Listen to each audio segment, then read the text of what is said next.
স্বাধীনতা দিবসের আগের মুহূর্তে এক অন্য রাত দেখল মুর্শিদাবাদ জেলার বাসিন্দারা। কেউ বাজালেন শঙ্খ, কেউ বা পথে নেমে থাকলেন রাতভর।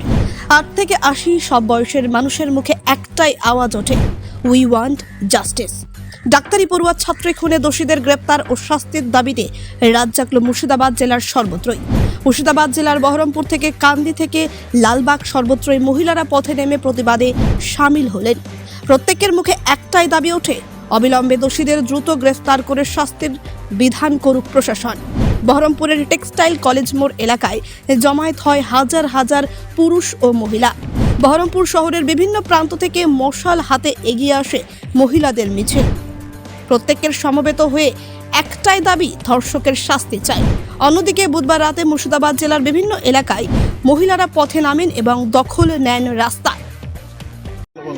আরজি করে যে ন্যাক্কারজনক ঘটনা ঘটেছে, সেই জন্যই আমরা তার প্রতিবাদে আমরা এখানে একত্রিত হয়েছি। কাঁদির হোল টিম, কাঁদির মানুষজন সবাই, নন মেডিকো সবাই একসাথে আমরা এক হাত ধরে এই মাঝরাতে এই প্রতিবাদটা জানাচ্ছি, যাতে আমরা চাই যে যারা একান্ত দোষী, যারা অ্যাকচুয়াল দোষী, তারা যেন শাস্তি পায়, এটাই আমাদের দাবি।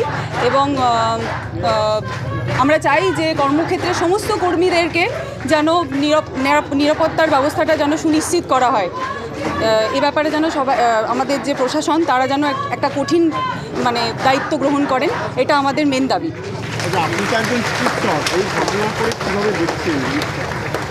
সত্যি কথা বলতে, এই মর্মান্তিক ঘটনার পরে রাত যেদিন থেকে ঘটেছে তার পরের দিন থেকে, সেই রাতটা থেকে আমরা কেউই ঘুমোতে পারছি না, সহ্য করতে পারছি না চারিদিকে যা চলছে। এবং প্রত্যেক দিন যে যা খবর পাচ্ছি, তাতে সত্যি আমরা প্রচণ্ড লজ্জিত এবং প্রচণ্ডভাবেই বিরক্ত। আমরা চাই এই যে ঘটনাটা ঘটেছে তার তাড়াতাড়ি বিচার হোক, ব্যাস। তাই নাটক ছেড়ে বিচার করো, আরজি করের মাথা ধরো। দাবি একটাই, যাদের স্বার্থে, তাদের স্বার্থে দোষীদের আড়াল করা হলো সন্দীপ ঘোষকে, আরজি করের অধ্যক্ষকে 6 ঘন্টার মধ্যে পুনর্বহাল করা হলো ন্যাশনাল মেডিকেল কলেজে। তাদের স্বার্থ রক্ষার্থে সেমিনার হল ভাঙতে চলে গেল পুলিশ।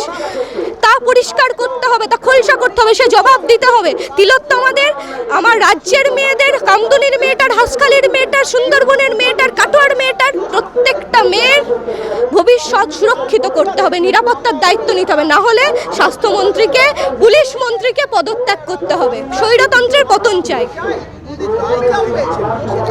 দায় কিসের দায়? এই ঘটনা কি আজকে ঘটছে? পার্ক স্ট্রিট, কামদুনি, হাঁসখালি, কালিয়াগঞ্জ, কালিয়াচক, তিলোত্তমা, কাকে দায় দেব? দায় কার? প্রশাসনের। যে প্রশাসন নারীদেরকে, মানুষকে ব্যর্থ নিরাপত্তা দিতে ব্যর্থ। শুধু তো মেয়েদের নয়, স্বপ্ননীল যে ছেলেটা মারা গেল যাদবপুরে, দায় তো তাদেরও। তাহলে যে ছেলেটা মারা গেল, সেই মৃত্যুরও দায় প্রশাসনের, প্রশাসন ব্যর্থতায়। আরজি করে যে ঘটনাটি হয়েছিল, সেই কারণের জন্যই আমরা মূলত রাস্তাতে নেমেছি।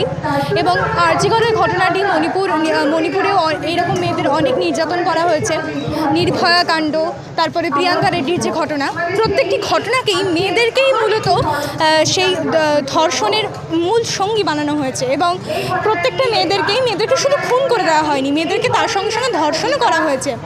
এবং প্রশাসনের কাছে আমার একটাই আবেদন যে প্রত্যেকটি মেয়েদের সাথে যে বডিগার্ড রাখা হবে, সেটা তো প্রশাসনের পক্ষে সম্ভব নয়।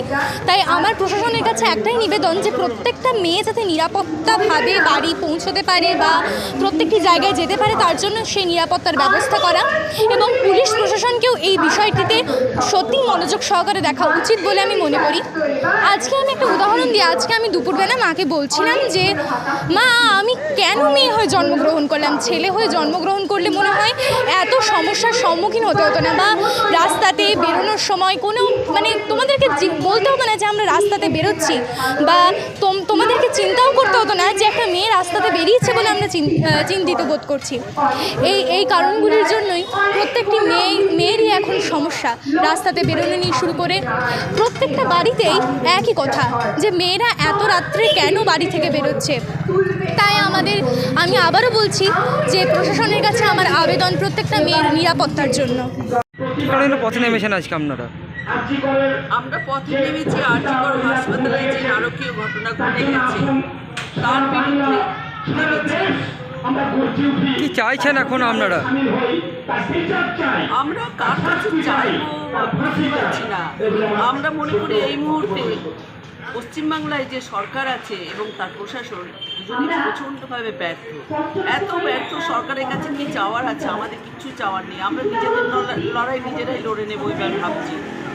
হ্যাঁ, সরকারকে আমি বলছি যে বড় বড় ভূমিকম্পচালে হয় না, শুধু কন্যাশ্রী দিলে হয় না, কন্যা জনিকে রক্ষা করার সুশিক্ষা দিতে হয়। আপনি তো কন্যা তৈরি করে রেখেছেন না, শিক্ষা ব্যবস্থা সমাজে না, ছেলে মেয়েদের চাকরি, এমন এক বিশৃঙ্খলার সরকার আমি জীবনে দেখিনি কোথাও আছে পৃথিবীতে, আমি মনে করি না। আমার খুব লজ্জা হয় পশ্চিমবাংলা নিয়ে। একটা ধর্ষণ এবং সেই ধর্ষণের বিরুদ্ধে মুখ্যমন্ত্রীর যেসব স্টেটমেন্ট সেগুলো খুব লজ্জাকর। তিনি যেন মনে হয় পিতৃতান্ত্রিকতা পৃষ্ঠপোষকতা করছেন, পিতৃতান্ত্রিকতার মুখপাত্র হয়েছেন। আমার মুখ্যমন্ত্রীর কাছে একটাই নিবেদন যে কথাবার্তা একটু বুঝে যে কথা বলবেন সেই কথা তাই নেবেন, সেই কথা কিন্তু দ্বিতীয়বার ভুলে দেবেন না।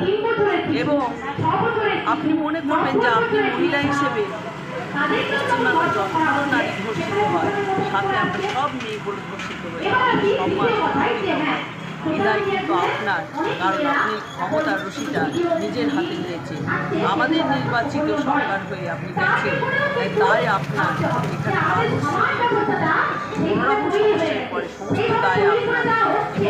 এইভাবে মেয়েদের হেনস্থা হওয়া নিজের কর্মক্ষেত্রে এই দায় আপনার, আপনিই দায়ী। হ্যাঁ, আমাদের সারা রাতি চলবে, রাতে কাজটা আমাদের দখলে আছে। আমরা দেখিয়ে দিতে চাই যে পিতৃতন্ত্রকে আমরা ভয় পাই না, পিতৃতন্ত্রকে আমরা মেয়েরা রাস্তায় থাকি। ব্যুরো রিপোর্ট, চেতনা নিউজ। চেতনা শিক্ষানিকেতন প্রাইভেট টিউশন সেন্টার। ভর্তি চলছে, ভর্তি চলছে, ভর্তি চলছে। চেতনা শিক্ষানিকেতনে ভর্তি চলছে। চেতনা শিক্ষানিকেতন একটি আদর্শ শিক্ষা প্রতিষ্ঠান। আমাদের লক্ষ্য গণ নয়, গুণ চাই। Chetana Shikshaniketan private tuition centre, Jibanti Murshidabad. এখানে প্রথম শ্রেণী থেকে দশম শ্রেণী পর্যন্ত সমস্ত বিষয়ভিত্তিক প্রশিক্ষণপ্রাপ্ত ও অভিজ্ঞ শিক্ষক দ্বারা যত্ন সহকারে পড়ানো হয়। এছাড়াও এখানে একাদশ ও দ্বাদশ শ্রেণীর বাংলা, ইংরেজি, ভূগোল, ইতিহাস, দর্শন, রাষ্ট্রবিজ্ঞান, শিক্ষাবিজ্ঞান, সংস্কৃত, অর্থনীতি, বায়োলজি ও আরবি প্রতিটি বিষয়ে সুনির্দিষ্ট বিষয়ভিত্তিক সুদক্ষ ও প্রশিক্ষণপ্রাপ্ত শিক্ষক মণ্ডলী দ্বারা যত্ন সহকারে পড়ানো হয়। মনে রাখবেন, গণিত ও ইংরেজি বিষয়ে বিশেষভাবে যত্ন নেওয়া হয়। চেতনা